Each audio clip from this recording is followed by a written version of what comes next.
Hello दोस्तों, स्वागत है आपका अपने YouTube channel IBTI study point में। आज मैं लेकर आया हूँ आपके लिए परसेंटेज की ये थर्ड वीडियो, तीसरा पार्ट। ठीक है, अभी तक तो हमने कुछ क्वेश्चन किए बेसिक और ट्रिक दोनों से, और आज आपके लिए हम आपको तीसरी वीडियो में कुछ क्वेश्चन और लेकर आए हैं। ठीक है, इसको सॉल्व करते हैं। देखो, बहुत ही अच्छी ट्रिक है, यहाँ ध्यान दीजिए। लिखा है प्रतिशत वृद्धि पर प्रश्न।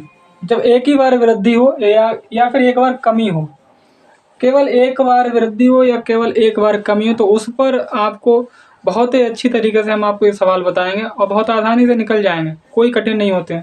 ठीक है, ध्यान से। प्रतिशत वृद्धि या कमी पर लिखना चाहिए था।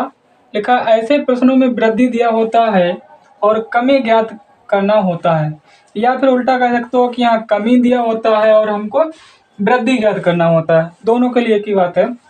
देखो, कमी पूछेगा तो फार्मूला ये अप्लाई करना है 100x और 100x प्लस 1। ये x क्या है? प्रतिशत, या तो वृद्धि होगी या कमी। ठीक है, ये x का मतलब है या तो x में कोई परिवर्तन हो रहा होगा वृद्धि में या फिर कमी में, दोनों में यही बात है। कमी पूछेगा तो ये फार्मूला लगाना है, वृद्धि पूछेगा तो ये फार्मूला लगाना है। ठीक है, प्रश्न पढ़ते हैं। चीनी के मूल्य में 20% वृद्धि हो जाती है। ठीक है, तो बताइए कि इसके खपत में कितने प्रतिशत कम, खपत को लिखना चाहिए था यहाँ पे, ध्यान दीजिए। खपत को कितने प्रतिशत कम कर दिया जाए, खपत को कितने प्रतिशत कम कर दिया जाए कि इसके व्यय में कोई परिवर्तन ना हो। तो लास्ट में ध्यान देना कि पूछ क्या रहा है, ये पूछ रहा है कम। ठीक है, हमें यहाँ से डिपेंड नहीं है, हमें केवल वो पूछना है, वो देखना है जो पूछ रहा है। लास्ट में देख रहा है कि क्या पूछ रहा है। पूछ रहा है कम कर दिया जाए, इसका मतलब कमी पूछ रहा है, तो कमी के लिए फार्मूला लगाएंगे। तो कमी पूछ रहा है ना, तो कमी ध्यान है, प्रतिशत कमी। तो फार्मूला क्या है? 100 गुणा किस x का मान जो कितने प्रतिशत की वृद्धि हुई, ये वाली 25 बटे में 100 प्लस x की जगह क्या लिखोगे? 25। जो वृद्धि या कमी होगी वो यहाँ लिखा जाएगा। तो 100 गुणा में 25 अपॉन में 125। 25 जगह 25, 25 पंजे 125, ये काट दिया जाएगा तो 5 दूनी 10। कितना आ जाएगा भैया? 20% की कमी कर दी जाए तो इसके व्यय में कोई भी परिवर्तन नहीं होगा। ठीक है, अगला क्वेश्चन। एक आयताकार मैदान की लंबाई 20% बढ़ जाती है, यहाँ बढ़ रही है लंबाई, तो बताइए कि इसकी चौड़ाई में कितने प्रतिशत कमी कर दी जाए कि क्षेत्रफल अपरिवर्तित रहे। मतलब ये हो गया कि ना तो क्षेत्रफल बढ़े और ना घटे, अपरिवर्तित रहे, जैसा था वैसा ही रहे। तो यहाँ क्या पूछा है इसने? यहाँ ये पूछा है कमी कर दी जाए। ठीक है, तो ध्यान देना, यहाँ क्या पूछा? कमी कर दी जाए, तो हमें बस यही फार्मूला अप्लाई करना है, कमी वाला।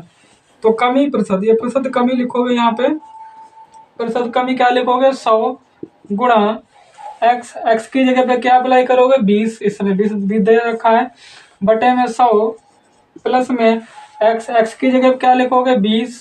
क्या आ जाएगा? इस 100 गुणा में 20 ऐसे ही लिख दीजिए कि कट जाएगा। क्या लिख जाएगा? ध्यान से देखिए यहाँ पे, ये आ जाएगा 120। तो यहाँ 0 से 0 कैंसिल, 2 से एक बार में कैंसिल, 6 आ जाएगा, 3 से यहाँ कट जाएगा, ये आ जाएगा 50। तो कितना आ जाएगा? 50 बटे में 3%, या कह सकते हो 16 सही 2/3%। ये आ गया आंसर, है ना। कोई दिक्कत नहीं है, बड़ा आराम से निकल रहा है, अच्छी ट्रिक है। दूसरी बात, तीसरा क्वेश्चन है। ए की आय बी की आय से 30% कम हो।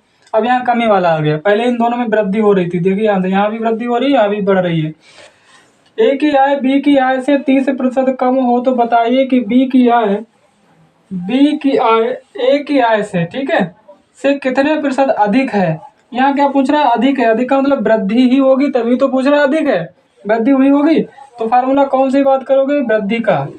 तो वृद्धि, प्रतिशत वृद्धि, देखो ध्यान से, फार्मूला क्या है? 100 गुणा में x का मतलब 30% बटे में 100 माइनस x। तो 100 माइनस में x का मतलब 30% घट जाएगा, तो बच जाएगा 3000 बटे में कितना आ जाएगा भैया?